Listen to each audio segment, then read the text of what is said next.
ನಮಸ್ಕಾರ.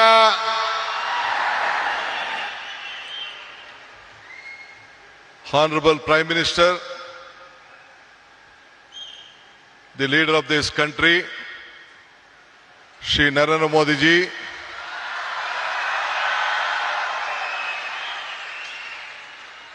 His Excellency, our Governor of Karnataka, Tawarjan Gehlot ji, His Holiness Ramakrishna ಮಠದ ಬೇಲೂರು ಕೇಂದ್ರದ ಅಧ್ಯಕ್ಷರಾದಂಥ ಪರಮ ಪೂಜ್ಯ ಶ್ರೀ ಶ್ರೀ ಸ್ವಾಮಿ ಗೌತಾನಂದ ಮಹಾರಾಜ್, ನಿಮ್ಮೆಲ್ಲರಿಗೂ ನಮಸ್ಕಾರಗಳು. ರಾಮಕೃಷ್ಣ ಮಠದ ಟ್ರಸ್ಟಿ ಪೂಜ್ಯ ಶ್ರೀ ಸೂರ್ಯ ಮುಕ್ತಾನಂದ ಮಹಾರಾಜ್ಗೂ ಕೂಡ ನನ್ನ ನಮಸ್ಕಾರಗಳು. ನಮ್ಮ ಈ ಭಾಗದ ಸಂಸತ್ ಸದಸ್ಯರು, ನನ್ನ ಮಿತ್ರರಾದಂಥ ಯದುವೀರ್ ಕೃಷ್ಣದತ್ತ ಜಾಮರಾಜ ಒಡೆಯರ್ ಅವರೇ, ಮತ್ತೊಬ್ಬ ಶಾಸಕ ಮಿತ್ರರು, ಬಿಜೆಪಿಯ ಪಕ್ಷದ ಅಧ್ಯಕ್ಷರಾದಂಥ ಮಿತ್ರ BY ವಿಜೇಂದ್ರರವರೇ, ಈ ಕ್ಷೇತ್ರದ ಜನಪ್ರಿಯ ಶಾಸಕರಾದಂಥ ಹರೀಶ್ ಗೌಡ್ರೆ, ಮತ್ತು ಮುಖ್ಯವಾಗಿ ಈ ಒಂದು ಪವಿತ್ರವಾದಂಥ ಕಾರ್ಯಕ್ರಮದಲ್ಲಿ ಸಾವಿರಾರು ಸಂಖ್ಯೆಯಲ್ಲಿ ರಾಮಕೃಷ್ಣ ಪರಮಹಂಸರು, ವಿವೇಕಾನಂದರವರು ಮತ್ತು ತಾಯಿ ಅವರೆಲ್ಲ ಅನುಯಾಯಿಗಳಾಗಿ ಒಂದು ಭಕ್ತಿಪೂರ್ವವಾಗಿ ಸೇರಿದಂಥ ಎಲ್ಲ ನನ್ನ ಬಂಧು ಭಗಿನಿಯರೇ, ಇದೊಂದು ದೊಡ್ಡ ಐತಿಹಾಸಿಕವಾದಂಥ ಕಾರ್ಯಕ್ರಮ. ಯುವ ಶಕ್ತಿ, ಯುವ ಆಲೋಚನೆ, ಯುವ ಚಿಂತನೆ, ಇದೇ ವಿವೇಕಾನಂದರ ಚಿಂತನೆ. ನಾನು ಕೂಡ ನನ್ನ ಬದುಕಿನಲ್ಲಿ ಇದನ್ನು ಅಳವಡಿಸ್ಕೊಳ್ಬೇಕು ಅಂತೇಳಿ ಬಹಳ ಚಿಕ್ಕ ವಯಸ್ಸಿನಲ್ಲಿ ಪ್ರಯತ್ನವನ್ನು ನಾನು ಮಾಡ್ತಾ ಇದ್ದೇನೆ. ಈ ಹೊಸ ಚಿಂತನೆ ಒಂದು ಬದಲಾವಣೆಯ ಒಂದು ಆರಂಭ. ಇವತ್ತು ಯುವಕರ ಕನಸು ದೇಶದ ಕನಸಾಗಿದೆ. ನಾವು ಇಬ್ಬರು ಯುವಕರನ್ನು ನಾವು ಗಮನಿಸಿದ್ದೇವೆ. ನಮ್ಮ ಯುವಕರು, ವಿದ್ಯಾರ್ಥಿಗಳು ಇಡೀ ರಾಷ್ಟ್ರಕ್ಕೆ ಏನು ಸ್ವಾಮಿ ವಿವೇಕಾನಂದ ಅವರು ಕೊಟ್ಟ ಆದೇಶವನ್ನ ನನ್ನ ಯುವಕರು ನಮ್ಮೆಲ್ಲರೂ ಕೂಡ ಒಂದು ಸಂದೇಶವನ್ನು ಕೊಟ್ಟಿದ್ದಾರೆ. ಎಲ್ಲ ರಾಮಕೃಷ್ಣ ವಿದ್ಯಾಶಾಲೆ ಎಲ್ಲ ನನ್ನ ಯುವಕ ವಿದ್ಯಾರ್ಥಿಗಳಿಗೆ ನನ್ನ ಸಾಷ್ಟಾಂಗ ನಮಸ್ಕಾರಗಳನ್ನು ಅರ್ಪಿಸಲಿಕ್ಕೆ ನಾನು ಬಯಸ್ತಾ ಇದ್ದೇನೆ. ಇದು ನಮ್ಮ ಸರ್ಕಾರದ ಆಲೋಚನೆ ಕೂಡ ವಿವೇಕಾನಂದರ ಆಲೋಚನೆಯನ್ನ ಹಮ್ಮಿಕೊಂಡಿದ್ದೇನೆ.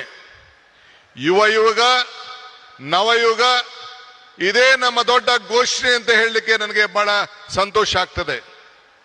ಇವತ್ತು ನಾವೆಲ್ಲ ಸೇರಿ ಒಂದು ಟೀಮ್ ಕರ್ನಾಟಕ ಆಗಿ ಕರ್ನಾಟಕದ ಅಭಿವೃದ್ಧಿಗೆ ಇಡೀ ವಿಶ್ವ ಕರ್ನಾಟಕವನ್ನ ಗಮನಿಸ್ತಾ ಇದೆ. ಈ ಹಿನ್ನೆಲೆಯಲ್ಲಿ 16,000 ಯುವ ಸಂಘಟನೆಗಳು ಒಟ್ಟಾಗಬೇಕು. ಇಡೀ ಪಂಚಾಯತ್ಗಳಲ್ಲಿ, ಮುನ್ಸಿಪಾಲಿಟಿಗಳಲ್ಲಿ ಸಂಘಗಳು ಬೇರೂಡಬೇಕು ಅಂತ ಹೇಳಿ ನಾನು ಕೂಡ ಒಂದು ಹೊಸ ಚಿಂತನೆಯನ್ನ ಪ್ರಾರಂಭವನ್ನು ನಾನು ಮಾಡ್ತಾ ಇದ್ದೇನೆ. ಹಳ್ಳಿಗಳಲ್ಲಿ, ನಗರಗಳಲ್ಲಿ ನಮ್ಮ ಯುವ ಶಕ್ತಿಯನ್ನು ನಾವು ಸರಿಯಾದ ರೀತಿ ಬಳಸ್ಕೊಂಡು ಸಾಂಸ್ಕೃತಿಕ ಕ್ರೀಡೆ, ನಾಟಕ ಇವೆಲ್ಲ ಕೂಡ ಅಳವಡಿಸ್ಕೊಳ್ಳಿಕ್ಕೆ ಅನೇಕ ಕಾರ್ಯಕ್ರಮಗಳನ್ನು ಇವತ್ತೆಲ್ಲ ನಾವು ರೂಪಿಸ್ಕೊಂಡು ಬಂದಿದ್ದೇವೆ. ಈ ಮೂಲಕ ನಮ್ಮ ಯುವಕರಲ್ಲಿ ಒಂದು ದೈಹಿಕವಾದಂಥ ಶಕ್ತಿಯನ್ನ, ಮಾನಸಿಕವಾದಂಥ ಶಕ್ತಿಯನ್ನ ಇವತ್ತು ನಾವೆಲ್ಲರೂ ಕೂಡ ಕಾಪಾಡಲಿಕ್ಕೆ ನಾವೆಲ್ಲ ಕೂಡ ಬದ್ಧರಾಗಿ ಇವತ್ತು ಕೆಲಸವನ್ನು ಮಾಡಬೇಕಾಗಿದೆ. ಬಂಧುಗಳೇ, ಈಗ ತಾನೇ ನಾವು ಟಿವಿಯಲ್ಲಿ ಚಿತ್ರವನ್ನ ಗಮನಿಸೋ, ಮೈಸೂರಿನ ಇತಿಹಾಸ ವಿಶ್ವದ ಇತಿಹಾಸ. ಮೈಸೂರಿನಿಂದ ಇವತ್ತು ಸ್ವಾಮಿ ವಿವೇಕಾನಂದರವರು 1893ರಲ್ಲಿ ಇಲ್ಲಿಂದ ಹೆಜ್ಜೆ ಹಾಕಿ ಆವತ್ತಿನ ಕಾಲದಲ್ಲಿ ಒಡೆಯರು, ಮಹಾರಾಜರು ಏನು ಅವರಿಗೆ ಕೊಟ್ಟಂತ ಪ್ರೋತ್ಸಾಹದಿಂದ ವಿಶ್ವಕ್ಕೆ ಹೋಗಿ ಮೈ ಬ್ರದರ್ಸ್ ಅಂಡ್ ಸಿಸ್ಟರ್ಸ್ ಅಂತ ಏನು ಭಾಷಣವನ್ನ ಮಾಡಿದ್ರು, ಇಡೀ ವಿಶ್ವದ ಗಮನವನ್ನ ಈ ಭೂಮಿಯಿಂದ ಸೆಳೆಯಲಿಕ್ಕೆ ಒಂದು ದೊಡ್ಡ ಶಕ್ತಿಯನ್ನು ಕೊಟ್ಟರು. ಅದಕ್ಕೆ ನಾನು ನಮ್ಮ ಹಿರಿಯರಂತ ಮಹಾರಾಜರಿಗೆ, ಆವತ್ತಿನ ಕಾಲದಲ್ಲಿ ಮಹಾರಾಜರಿಗೆ ನನ್ನ ಸಾಕ್ಷಾಂಗ ನಮಸ್ಕಾರಗಳನ್ನು ಅರ್ಪಿಸಲಿಕ್ಕೆ ನಾನು ಬಯಸ್ತಾ ಇದ್ದೇನೆ. ಇವತ್ತು ನಾವೆಲ್ಲ ಇಂಥ ಒಂದು ಐತಿಹಾಸಿಕವಾದಂತಹ ಕಾರ್ಯಕ್ರಮದಲ್ಲಿ ಪಾಲ್ಗೊಂಡಿದ್ದೇವೆ. ಇವತ್ತು ವಿವೇಕಾನಂದರ ಸಾಂಸ್ಕೃತಿಕ ಯುವ ಕೇಂದ್ರವನ್ನ ನಮ್ಮ ರಾಮಕೃಷ್ಣ ಮಹಾಸಂಸ್ಥೆಯ ನಮ್ಮ ಪೂಜ್ಯರೆಲ್ಲ ಕೂಡ ಇವತ್ತು ಅಳವಡಿಸಿದ್ದಾರೆ.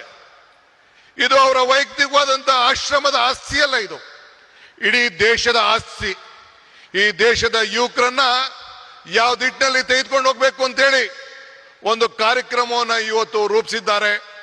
ಅದಕ್ಕೆ ಇಡೀ ಭಾರತದ ಯುವಕ ತಂಡ, ಯುವ ಸಮುದಾಯ, ಎಲ್ಲ ನನ್ನ ತಂದೆ ತಾಯಿಂದಿರು, ಹಿರಿಯರೆಲ್ಲರೂ ಕೂಡ ಈ ದೊಡ್ಡ ಐತಿಹಾಸಿಕವಾದಂತ ರಾಮಕೃಷ್ಣ ಸಂಸ್ಥೆಗೆ ಕರ್ನಾಟಕ ಸರ್ಕಾರದ ಪರವಾಗಿ ನಿಮ್ಮೆಲ್ಲರ ಪ್ರತಿನಿಧಿಯಾಗಿ ಅವ್ರಿಗೊಂದು ಸಾಷ್ಟಾಂಗ ನಮಸ್ಕಾರಗಳು ಮತ್ತು ಅಭಿನಂದನೆ ಸಲ್ಲಿಸಲಿಕ್ಕೆ ನಾನು ಬಯಸ್ತಾ ಇದ್ದೇನೆ. ಇಡೀ ಸರ್ಕಾರ ಅವರ ಜೊತೆಯಲ್ಲಿ ನಿಂತ್ಕೊಳ್ತದೆ. ನಾನು ಈ ಸಂದರ್ಭದಲ್ಲಿ ಒಂದು ಮಾತನ್ನು ನೆನೆಸ್ಕೊಳ್ಳಿಕ್ಕೆ ನನಗೆ ಇಚ್ಛೆ ಪಡ್ತೇನೆ. ನಾನು ಅನೇಕ ಸಂದರ್ಭದಲ್ಲಿ ಮಾತಾಡ್ಕೊಂಡು ಬಂದಿದ್ದೇನೆ. ಪುರಂದರದಾಸರದ ಒಂದು ಮಾತು ನನಗೆ ಬರ್ತದೆ, ಇದು ಭಾಗ್ಯ, ಇದು ಭಾಗ್ಯ, ಇದು ಭಾಗ್ಯವಯ್ಯ, ಪದ್ಮನಾಭನ ಪಾದ ಭಜನೆ ಪರಮ ಸುಖವಯ್ಯ ಅಂತೇಳಿ. ಹಂಗೆ ಇವತ್ತು ನಾವು ನೀವೆಲ್ಲ ಸೇರಿ ಪ್ರಧಾನಮಂತ್ರಿಗಳು ಬಂದು ಉದ್ಘಾಟನೆ ಮಾಡುವಂತ ಕಾರ್ಯಕ್ರಮದಲ್ಲಿ ಈ ರಾಮಕೃಷ್ಣದ ಮಠದಲ್ಲಿ ಏನು ವಿವೇಕಾನಂದ ಸಾಂಸ್ಕೃತಿಕ ಕೇಂದ್ರದ ಕಾರ್ಯಕ್ರಮದಲ್ಲಿ ಪಾಲ್ಗೊಂಡಿದ್ದು ನಮ್ಮ ಭಾಗ್ಯ, ನಮ್ಮ ಭಾಗ್ಯ, ನಮ್ಮ ಭಾಗ್ಯ ಅಂತೇಳಿ ನಾನು ಭಾವಿಸ್ಕೊಂಡಿದ್ದೇನೆ. ಬಂಧುಗಳೇ, ನಾನು ಹೆಚ್ಚಿಗೆ ಮಾತಾಡೋಂಥದ್ದು ಇಲ್ಲೇನು ಇಲ್ಲ. ಮಾತಾಡಿದ್ರೆ ಬಹಳ ಗಂಟೆಗಟ್ಟಲೆ ಮಾತಾಡೋಂಥ ವಿಚಾರಗಳಿದೆ. ಇವತ್ತು ವಿವೇಕಾನಂದರ ತ್ಯಾಗ ನಮ್ಮೆಲ್ಲರಿಗೂ ಕೂಡ ಇವತ್ತು ಸ್ಫೂರ್ತಿಯಾಗಿದೆ. ನಮ್ಮೆಲ್ಲರೂ ಕೂಡ ಅವರ ಶಕ್ತಿಯನ್ನು ನಾವು ಅಳವಡಿಸ್ಕೊಳ್ತೇವೆ. ಇವತ್ತು today I am very proud, my honourable prime minister is here for this great event. This is A historic event of this country. This is not the historic event of Mysore. This is the historic event of the youth movement of this country. I remember the saying of Swami Vivekananda. He said, be bold-hearted when you are defeated. Be large-hearted when you are victorious. Today, my Prime Minister is here. I am requesting him on behalf of the government of Karnataka and all of you, you should be very bold-hearted to help us, help Karnataka, save Karnataka, because the entire world is looking at India and Karnataka through Karnataka and Bangalore.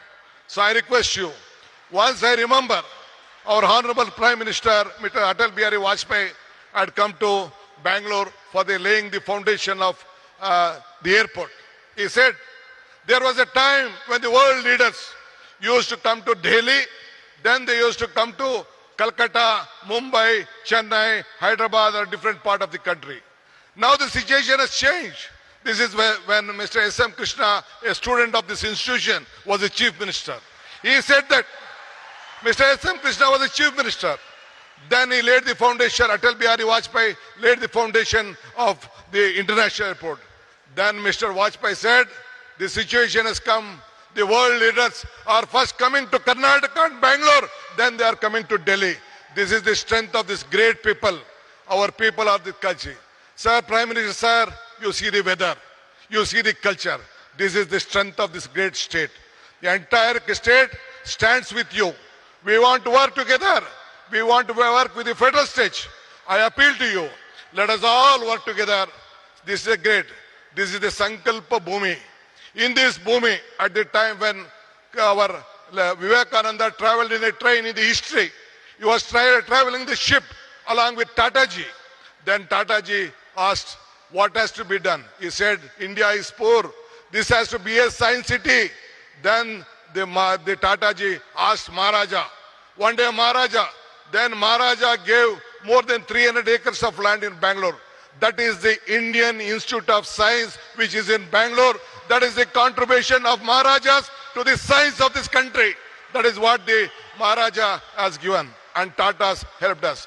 That is why I would like to, this is the great state, great city, and India has to grow with Karnataka, and Karnataka will be with you. Let us work together, make this country proud. Let us work together.